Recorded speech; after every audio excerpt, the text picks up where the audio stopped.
Hey, my name's John, and this is a new channel I've started called Cheap Old Cars and Audio. We're going to go over my cheap old cars and audio stuff.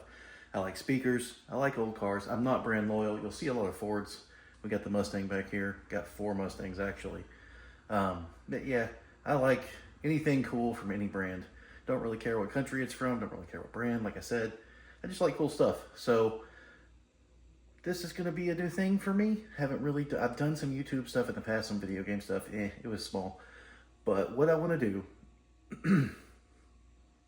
I don't want to go back to the office. I've worked in offices, the corporate thing, for 20 something years. You know, I've got an education. I have a lot of experience, and I'm pretty good at some things. But oh my gosh, it's mind numbing and soul crushing, and I don't want to do it anymore. So maybe this will work, maybe this won't work. I don't know, I'm giving it a shot. So let's go over my blue Bullitt. This is my blue Bullitt. So there were only 722 of these made, if you care about such things. This one is, I don't know what number it is in the blue ones, but in the total of 5582 Bullits, this one is number 5572. So pretty close to the end. I've done a few things to it. It was pretty stock when I got it. When I got it, it had 410 gears, aluminum drive shaft, MGW shifter, and an aftermarket head unit, and a little sub in the trunk. I think that's it. It was like a sub amp combo. I've got it over here. I'm going to put it back in. I took it out to do the Mach 1000 system, but ended up not doing that because it just takes up too much of the trunk. So what I've done to the car, Cobra bumper in the front, which we'll see in a second, 18-inch staggered silver FR500s, and it's lowered on H&R Super Sport springs, and they have the Coney orange shocks. It's fine. Like, it could be better. I do kind of want to make it handle. That's big thing that I enjoy, is going out on back curvy roads, you know, back mountain roads, and just ripping through the corners. That's my thing. Not really a drag racer. And so this car with 265 horse, but 410s and a 5-speed, and it does pretty good, you know, I guess. I want something that handles really well. Like, that's something I'm chasing too, along with not going back into the office or corporate world. I don't mind if I have to. I mean, I want to work. That's why I'm doing this. But the corporate thing is horrible. Anyway, so let's look at the interior. I've done a couple things here. This is a fun car, but I want something that just absolutely rips through the corners. And here's a problem I run into. I'm going to flip this back around here.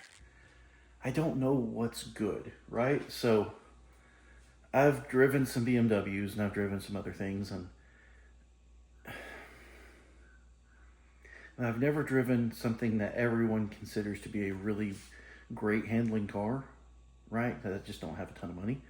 And so I'm really wanting to either make this car handle well or get something that kind of is generally considered to be a good handling car.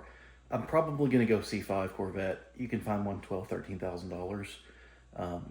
And then if I like that car, I'll fix it up, because I do detailing, paint corrections, buffing, all that stuff.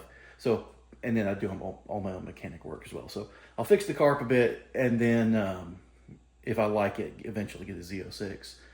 Because I think you can get a C5 Z06 for, no, I know you can get one for very low 20s. I've seen a couple in the upper teens, 18, 19, and that was asking price, so you can get them down a little bit from that. All right, let's go back to the car here. So yeah, I've wanted to make the thing corner, but one thing that you have to be able to do is stay in your seat and not have to brace yourself on the door and other things. So I put these Corbos in it. I really like the burgundy maroonish color with the dark blue. That's pretty cool. Did the Momo steering wheel. I like it. It's very nice. I probably shouldn't have got the microfiber, because eventually the oils and skin from your hand kind of get lodged in it, and it's yucky. It is blue though, which is kind of cool. It's kind of the wrong blue for the car, and the dark blue of the car, the light blue, and the red, it's all a little clashy. I like it though. It's kind of cool. It's different. Let's see. I've got the Cobra style shift knob. That's my favorite shift knob for these. That one has the 5-speed pattern on top instead of the Cobra 6-speed. And yeah, it's got, these seats hold me in place well. The steering wheel's nice because being smaller than the factory wheel, it actually makes the steering a little heavier. You have less of a lever arm to turn, the wheel's smaller. And so the steering is a little bit more weighted feeling. It actually feels nicer. And you also essentially have quicker steering, although these cars don't have a super tight turning radius, especially with the 9-inch wide wheels and 275s up front. Yeah, these cars don't have a good turning radius. Like the Cobras actually had steering limiters in them with their 275/40 17s up front on 17x9s, because the inside of the tire and it actually rubs the A-arm a bit. So I have that issue, and I've told like my wife, if she drives the car, you know, or I know if I drive it, you just can't go full lock, which kind of sucks. Anywho, we got an aftermarket head unit. Outside of that, like the engine stock, it's got different mufflers on it, but it still has the factory Bullitt tips, because the Bullitts had a rolled tip. The end of it is rolled in, and so that's factory Bullitt tips. So, I mean, like, I like the stock-ish. I like the car as it was from the factory, but a little bit lowered, a little bit extra stuff. Still has the stock brakes on it, which they're the same as the Cobra, the brakes. So we have vented rear discs and then the 13-inch front rotors. I think it's 13, yeah. Bigger than the V6 and GT. Let's see, we can come up here and we can kind of see the Cobra bumper on the front. Looking good. I don't have the fog lights in it yet. The kit I got some bicycles too. That is a dream bike. I bought 10 years after it came out because I wanted one of these so bad when it came out in 2013. Uh-oh, my ADD is killing me.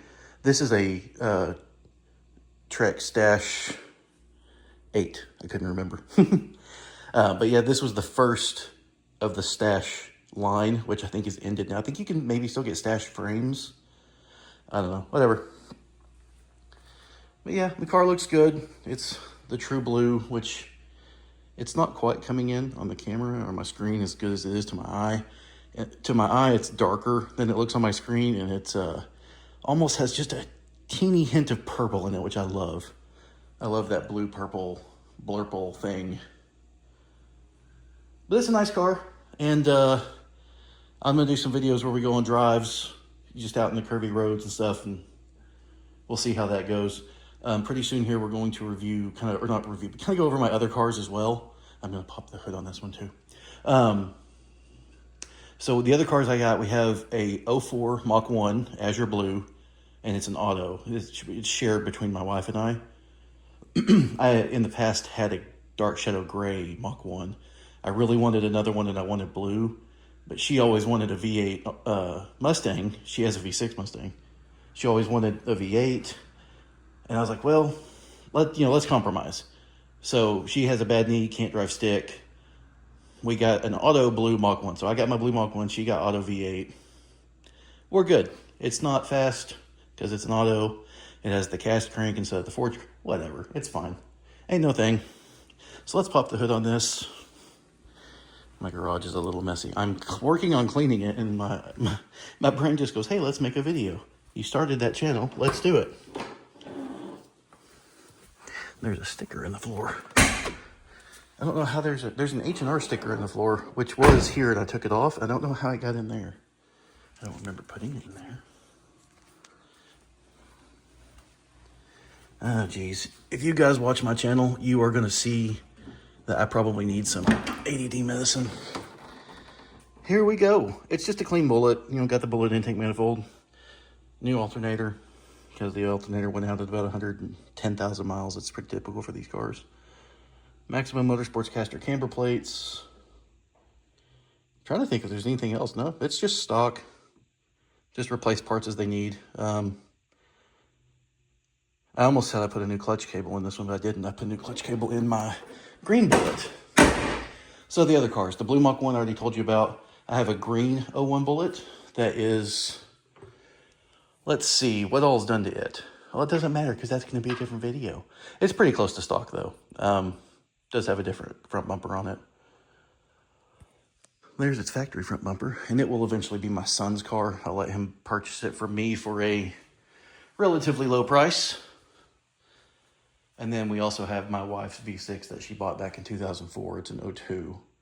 She bought it right out of high school. So yeah, that's it. This one's 10 minutes long. That'll be good for a first video. I hope somebody watches this. I hope someone enjoys it. Who knows? We'll see what happens. Yeah, but let's make this take off. So if you see this, if you want me to cover, like I have Klipsch speakers, old Pioneer receivers. I like these old cars. I have an old Chevy truck, old, but like all early 2000 stuff, so 20 years old now.